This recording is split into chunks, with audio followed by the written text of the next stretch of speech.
Capítulo 64, Verbos, tempos e modos verbais, conjugação verbal, um dos tópicos mais importantes na gramática portuguesa e que é frequentemente cobrado na prova do Enem é o estudo dos verbos, especialmente em relação aos tempos e modos verbais e à conjugação verbalismo. Vamos explorar cada um desses aspectos em detalhes. 1. Verbos.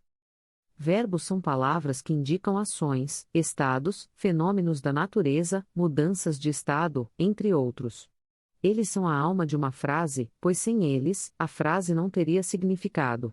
Além disso, os verbos carregam consigo informações sobre tempo, quando a ação acontece, modo, como a ação acontece, e voz, quem realiza a ação. 2. Tempos verbais. Os tempos verbais indicam quando a ação expressa pelo verbo ocorre. Em português, temos 3 tempos verbais: o presente, o passado e o futuro. O presente indica uma ação que ocorre no momento atual. Por exemplo, eu estudo para o Enem. O passado expressa uma ação que ocorreu antes do momento atual. Por exemplo, eu estudei para o Enem. O futuro expressa uma ação que ocorrerá após o momento atual. Por exemplo, eu estudarei para o Enem. 3. Modos verbais. Os modos verbais indicam a atitude do falante em relação à ação expressa pelo verbo. Em português, temos 3 modos verbais: o indicativo, o subjuntivo e o imperativo. O modo indicativo é usado para expressar uma certeza, uma realidade. Por exemplo, eu estudo para o Enem. O modo subjuntivo é usado para expressar uma dúvida, uma possibilidade. Por exemplo, talvez eu estude para o Enem. O modo imperativo é usado para expressar uma ordem, um conselho, um pedido. Por exemplo, estude para o Enem. 4. Conjugação verbal.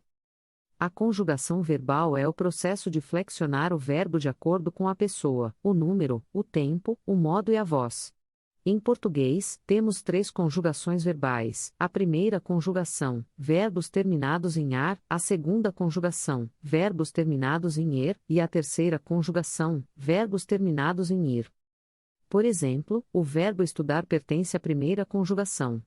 Vejamos como ele é conjugado no presente do indicativo. Eu estudo. Tu estudas. Ele/ela estuda. Nós estudamos. Vós estudais. Eles/elas estudam. Como você pode ver, o verbo estudar muda de forma de acordo com a pessoa e o número. Isso é o que chamamos de conjugação verbalismo.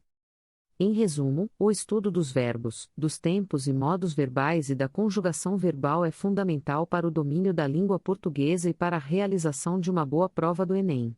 Portanto, dedique um tempo especial a esse tópico em seus estudos.